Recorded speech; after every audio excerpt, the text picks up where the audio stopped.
We had to start a little bit late. Now we are starting the class with lectures on homeopathic philosophy by Dr. J.T. Kent.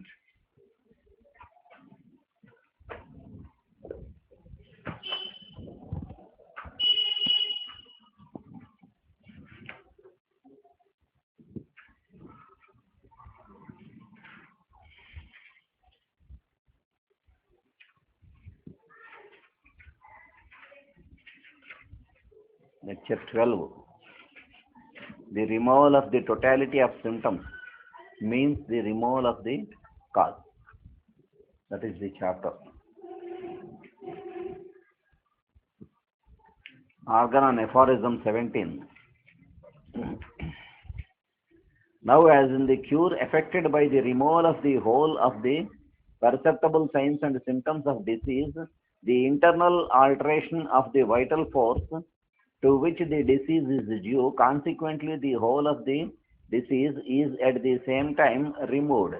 It follows that the physician has only to remove the whole of the symptoms in order, at the same time to abrogate and annihilate the internal change, that is to say, the morbid derangement of the vital force. Consequently, the totality of the disease itself, but when the disease is annihilated, the health is restored. And this is the highest, the sole aim of the physician, who knows the true object of his mission, which consists not in learned sounding prating, but in giving aid to the sick. So what he explains here is the duty, the mission, the duty of the physician is to restore the sick to health. It was first explained in the first aphorism itself by Hahnemann. In the same way he is explaining, which consists not in the learned sounding prating, but in giving aid to the sick. How? That also he explained.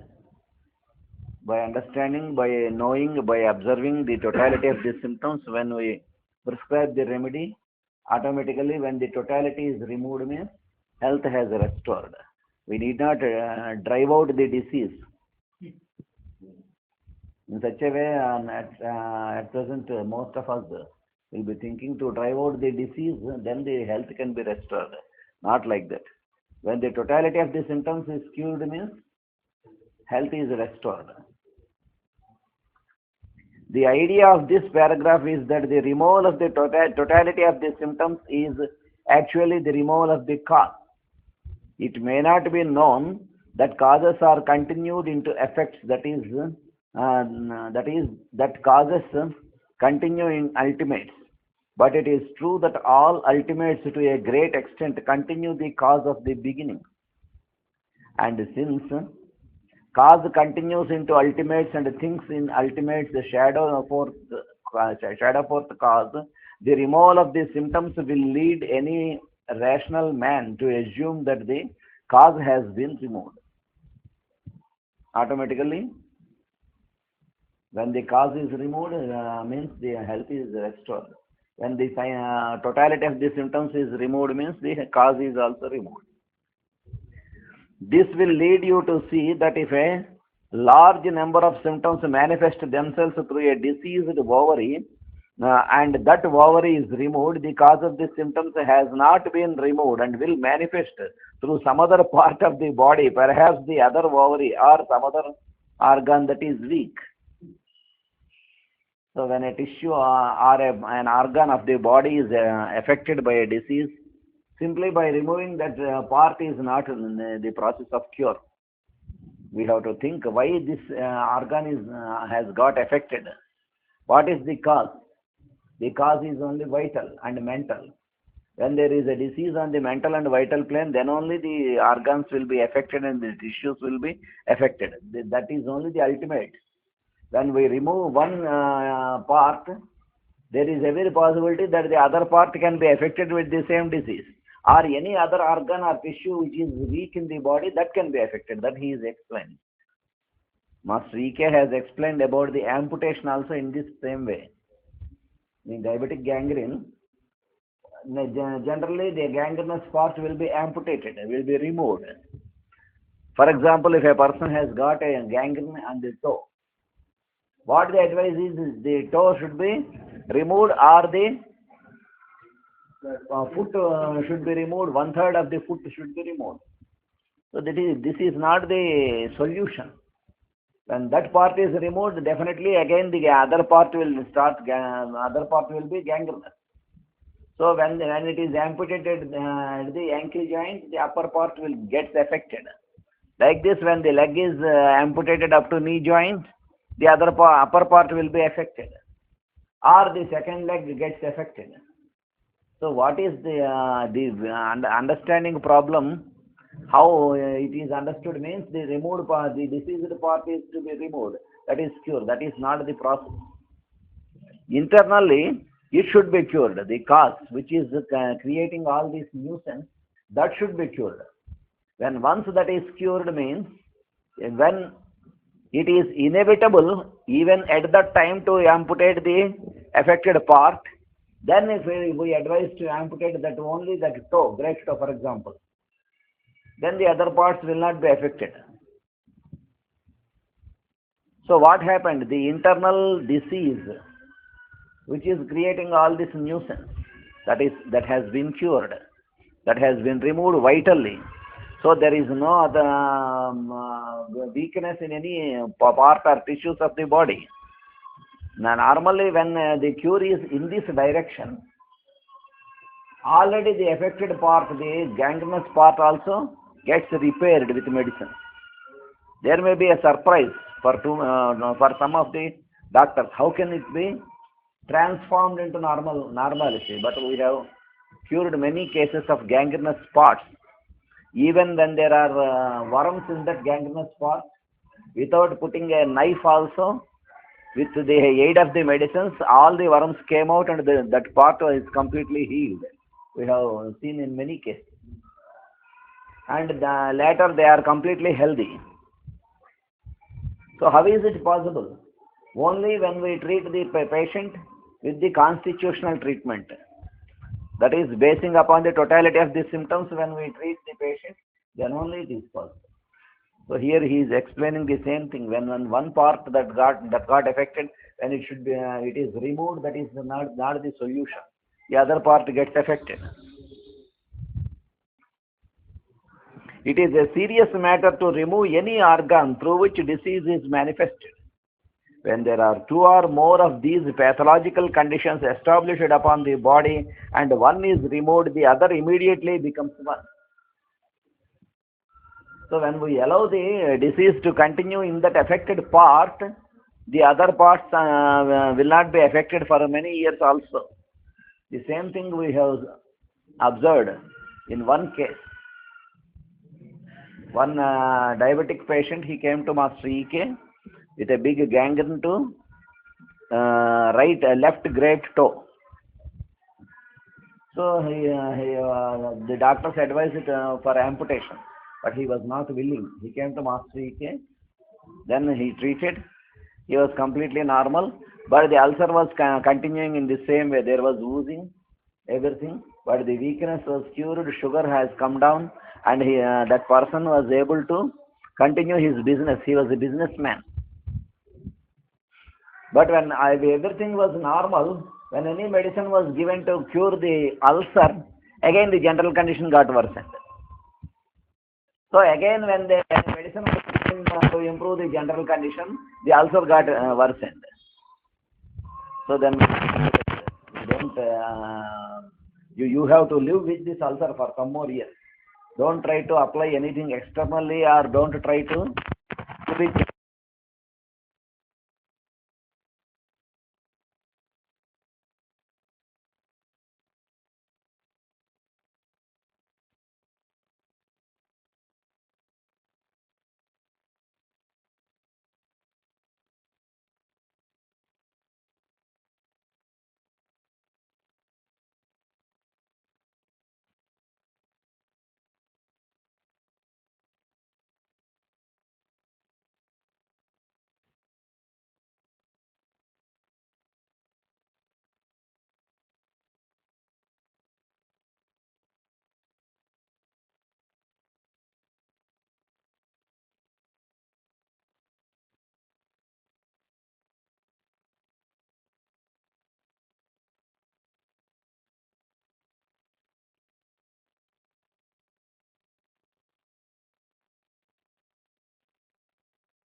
which are thinking about the allopathy comes along and closes the and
have to suffer. Animal will not do anything.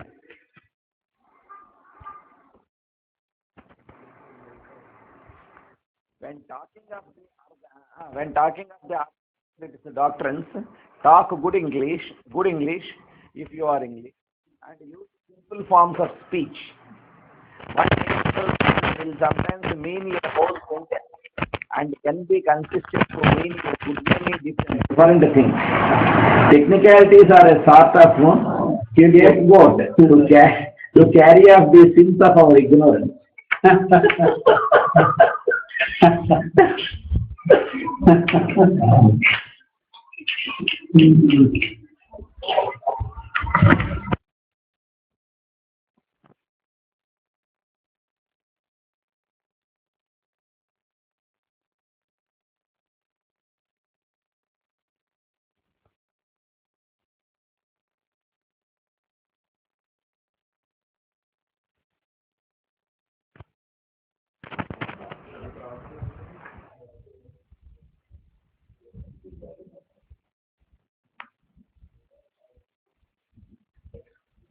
So now the lesser writings of Kant.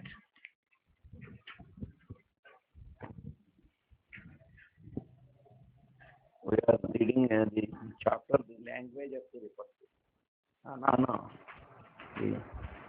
The making of a man.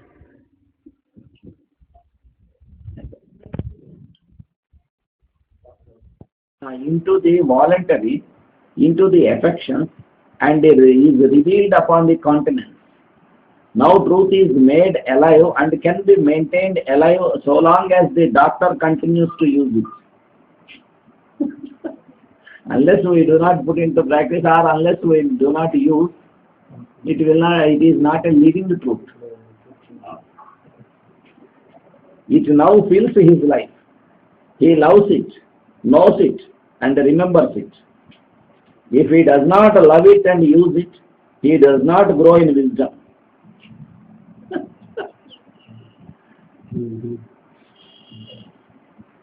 But by loving it, he loves to use it and thereby learns more of it. The more he loves it, the better he knows it.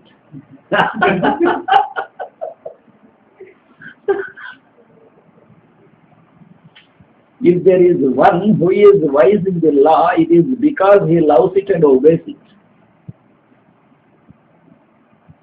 It is only when he loves and obeys, then he should obey the law. Then only he can understand, he can live in it, and then only he can grow wise. That is explained. If he is wiser than others, it is because he loves it more than others.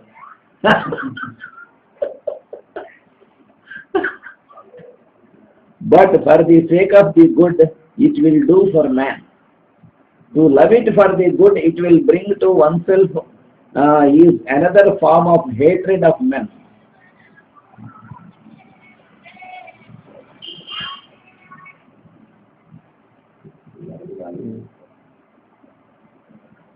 And hatred of men, or love of self, closes and pinches and contracts and distorts the understanding, and the face becomes crafty.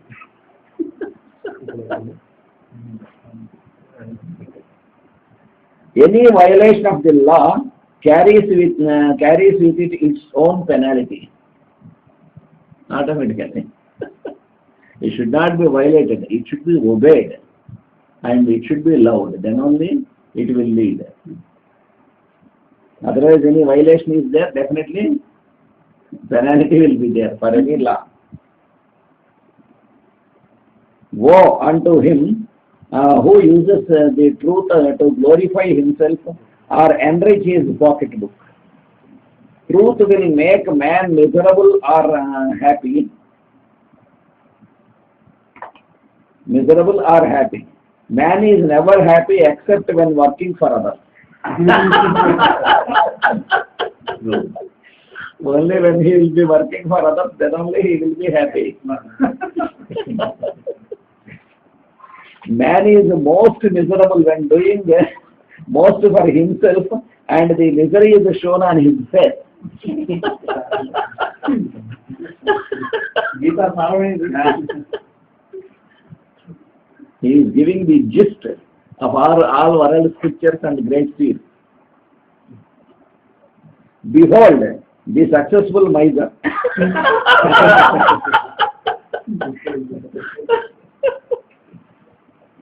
He who has most is most miserable. The wise man is always happy. He has grown wise while loving and is loved while acquiring knowledge. Peace, happiness, and contentment are upon the face of all who live for the good of the human race. Very wonderful thing. Peace, happiness, and contentment. That is more important. Only because of lack of contentment, many people are very greedy about knowledge, about wealth, about money, everything. When man appears to know what he does not make use of, his understanding will soon force it out into the memory, and finally the memory holds it no longer. In the understanding is treasured only so much as he is loved and used. The love of truth for the sake of truth in the voluntary conjoins with an equivalent of truth in the understanding, and this is the measure of wisdom in any man. The crafty man memorizes facts to use for a given occasion in order to acquire remuneration or fame. Only for that he memorizes it. And should be known as smart in proposition to the success of his undertaking. This is not wisdom. Wisdom cannot be removed from the love of use. Love, wisdom, and use make one. And in as much as they are one in the life of man, they make him a man. And wherein he lacks these, he fails short of being a man. Though he is having a body of man, he will be lacking. Master also he used to say, though he is having 2 legs, he is only 4-legged animal.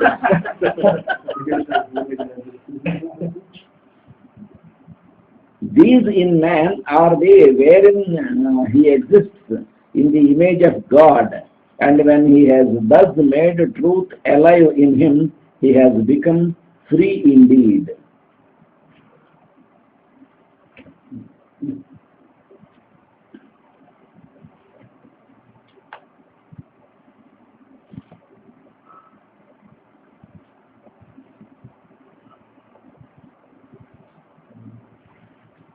Now the lesser writings of Hahnemann.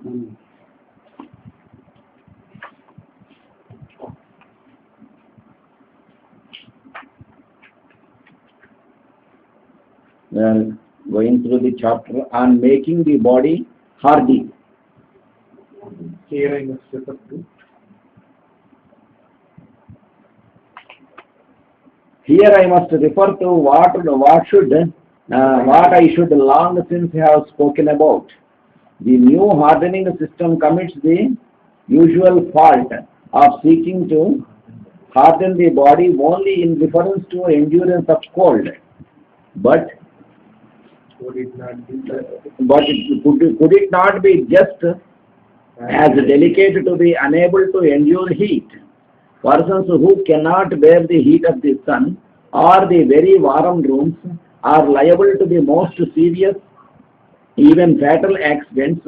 Why are they not accustomed to this also?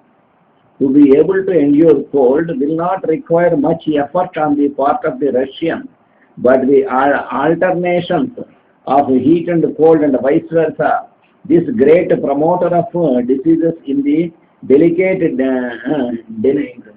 dungeons of towns, these he endeavors to learn to endure by his alternate sweating and ice water baths. To these he seeks to become quite indifferent. He attains this object as we well know, and is the hardest soldier history makes mention of. But in the case of children, this habituation to heat must also take place only gently and by degrees, and we should take care that they have not too much given them to do at first. They should have for their instructor a wise man who knows the capabilities of each of his pupils, and he must not urge them on, but rather keep them back if he sees that his example is likely to make them to go too far. So the instructor should know everybody's capacity, then in that direction only he should continue. Frequent recreation without witnesses or among suitable companions in the open air in summer will furnish many opportunities for this. For pupils of more mature age, there can be no better opportunity for hardening them against the variations of temperature than little predestined excursions. Here, under the rational guidance of their master, they have at the same time an opportunity of habituating themselves to other inconveniences and dangers of the world. I allude to fatigue, the various atmospheres of different houses, to drafts and dance.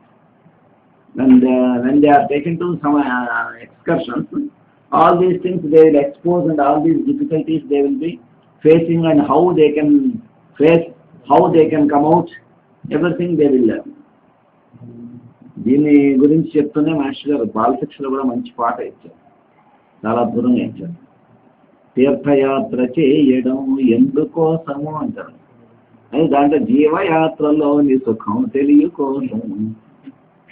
Master E.K. has explained in a shape of a song for the children why we should go for a pilgrimage to understand the aim of life, and also to learn the difficulties in the life, how to overcome. అలాగే ఏడు కొండలు ఎక్కడం ఎందుకోసం, కష్టాలను లెక్క చేయి కుండు కోసం.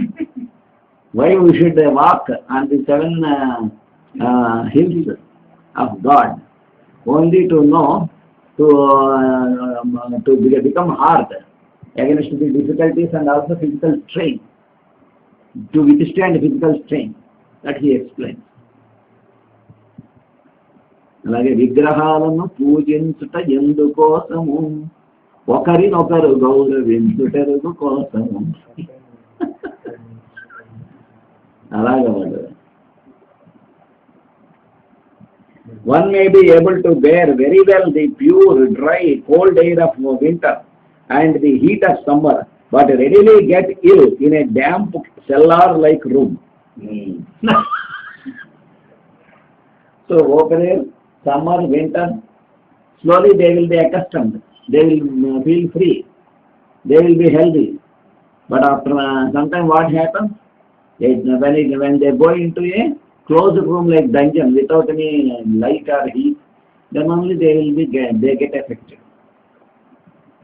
Draughts of wind are sometimes something quite different from the open air, and a damp stocking in cold weather may often cause one who is used to swimming to be laid on the bed of sickness.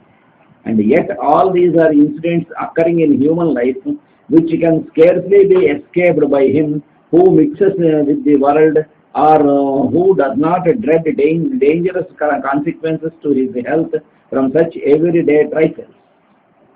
So everything he should be learned to follow.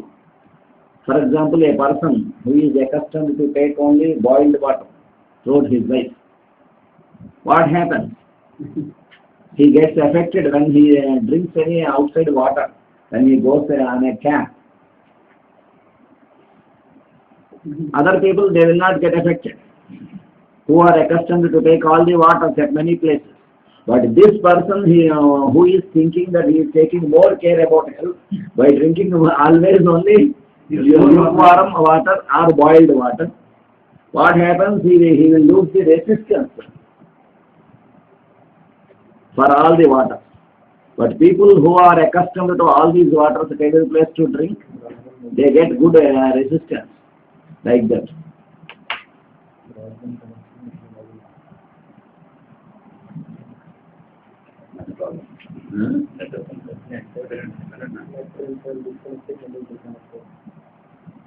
Sound వస్తుందా?